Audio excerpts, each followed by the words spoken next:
प्यारे विद्यार्थियों, आप सभी को नमस्कार।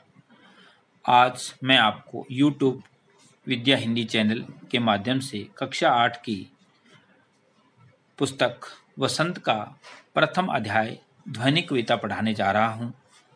इस कविता के कवि सूर्यकांत त्रिपाठी निराला हैं।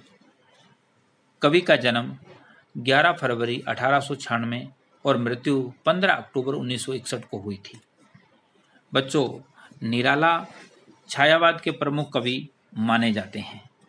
इस काल की कविता प्रकृति के गूढ़ रहस्यों से भरी हुई है।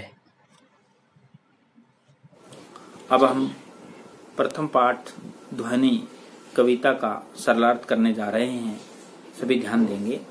अभी न होगा मेरा अंत, अभी अभी तो आया है मेरे वन में मृदुल बसंत। अभी न होगा मेरा अंत, हरे हरे ये पात, डालियां कलियां कोमल गात। मैं ही अपना स्वप्न मृदुल कर फेरूंगा निंद्रित कलियों पर।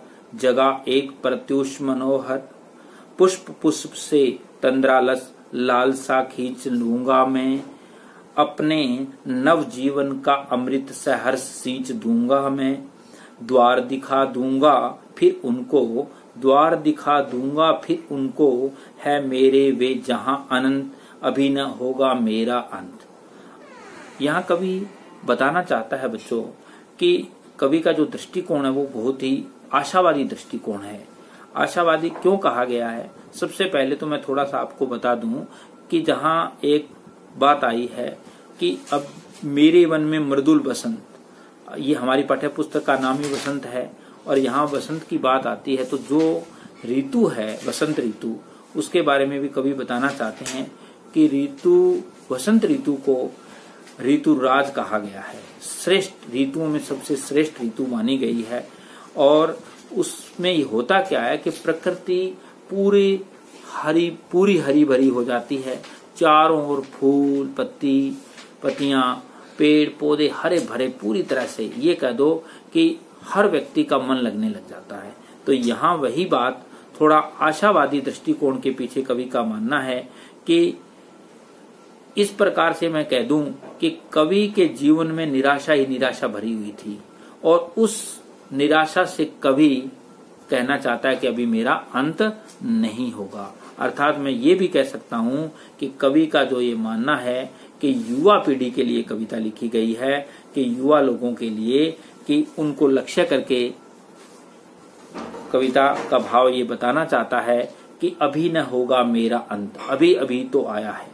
कि मतलब कि अभी अभी मेरे जीवन में मृदुल वसंत आया है। मृदुल का मतलब कोमल, कोमल वसंत आया है, अभी उसका अंत नहीं होगा। अर्थात कि हमारे जीवन का अंत अभी निश्चित नहीं है। और ये भी मैं बता दूं बच्चों कि कवि का क्या किसी भी व्यक्ति का जीवन निश्चित नहीं होता। जिसमें ये कह सकता हूं मैं कि जैसे सवेरा होता है तो शाम होने से पहले का जो उसमें हम कह सकते हैं कि 12 घंटे लगते हैं। उसी प्रकार से एक व्यक्ति का जीवन है जिसमें बहुत से उतार चढ़ाव आते हैं और जो अपने सपने हैं उनको वो पूरा करना चाहता है। और उतार चढ़ाव में हर व्यक्ति कई बार घबरा जाता है, परंतु यहाँ कवि कहता है कि घबराने की आवश्यकता नहीं है, अभी मेरे जीवन का अंत नहीं होगा। यहाँ तो मैं ज्यादा ये बताना चाहूंगा कि इसमें उमंग, उत्साह, जोश भरने की बात की गई है कवि ने। यहाँ ये नहीं कि हल्के में इस कविता को नहीं लेंगे, कविता का गूढ़ रहस्य आपको ध्यान देने की आवश्यकता है। हरे हरे ये पात, अर्थात हरे हरे ये पत्ते, डालियां कलियां कोमल गात, डालियां कलियां कोमल गात। मैंने अभी कहा था कि प्रकृति अपने सुंदर से सुंदर रूप में होती है। डालियां, जो डाली हैं, शाखाएं, वो पूरी की पूरी, कलियां फूट जाती हैं, नई नई कोंपलें आ जाती हैं, कोमल कोमल पत्ते होते हैं। मैं ही अपना स्वप्न मृदुल कर फेरूंगा निंद्रित कलियों पर, जगह एक प्रत्युष मनोहर। इसका मतलब है कि मैं ही अपना स्वप्न मृदुल कर, कि जिस प्रकार से हम अपने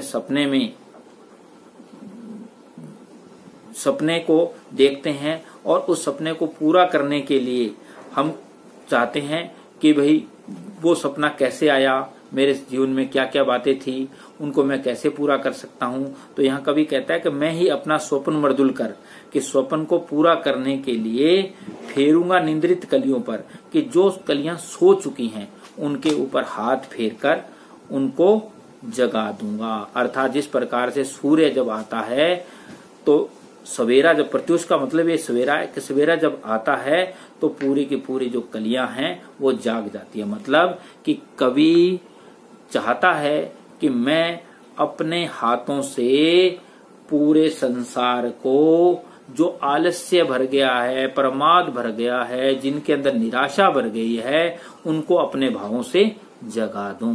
मतलब समझ गए। फिर कहता है पुष्प पुष्प से तंद्रालस लालसा खींच लूंगा मैं। पुष्प पुष्प से, कि हर पौधे फूलों से, प्रत्येक फूलों से जो आलस्य से भरे हुए हैं उनके अंदर लालसा खींच लूंगा मैं। अर्थात जिनका आलस्य है उसको मैं खींच लूंगा अपनी तरफ, और अपने नव जीवन का अमृत सैर सींच दूंगा मैं।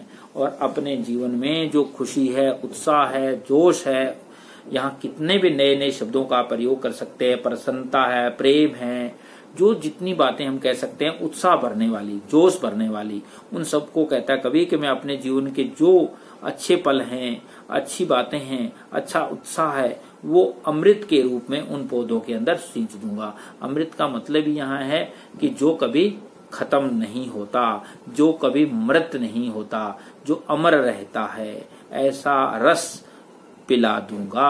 अर्थात ऐसा रस उनके अंदर सींच दूंगा। और यहाँ भाव क्या हुआ, मैंने फिर आपको कहूंगा कि कवि विकास करना चाह रहा है। किसका?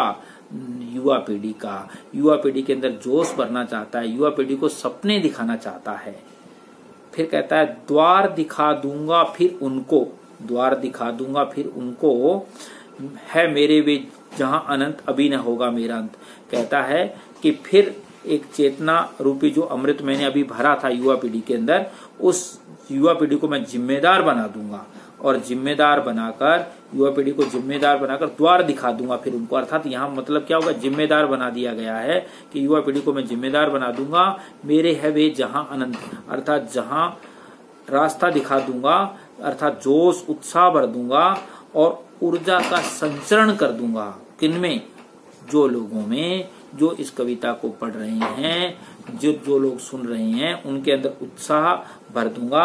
और फिर वो कहता है अभी ना होगा मेरा अंत। कहते हैं अभी मेरा अंत निश्चित नहीं है, अभी अभी तो मेरे जीवन में बसंत आया है। और इस अंत में ये कहना चाहूंगा कि कितनी भी परेशानियां क्यों ना हो, कि किसी प्रकार की कितनी भी बड़ी बाधाएं क्यों ना आ जाएं, परंतु हमें अपना धैर्य नहीं खोना है। हमें शांत बैठकर विचारों को, उत्साहपूर्वक विचारों को सोचना है और उन्हें पूरा करने के लिए स्वप्न देखने हैं। कवि ये चाहता है कि अभी मेरा अंत निश्चित नहीं है। तो बच्चों, आपने इस कविता को बड़े ध्यान से सुना, फिर एक बार दोबारा पढ़ेंगे, फिर इस सरलार्थ को एक बार सुनेंगे तो आपको समझ आ जाएगा। अब इसके जो प्रश्न उत्तर हैं उनके लिए मैं अलग से आपको एक PDF भेजूंगा, उसको आप देखेंगे तो उससे आपके प्रश्न उत्तर भी हल हो जाएंगे इन्हीं शब्दों के साथ। धन्यवाद।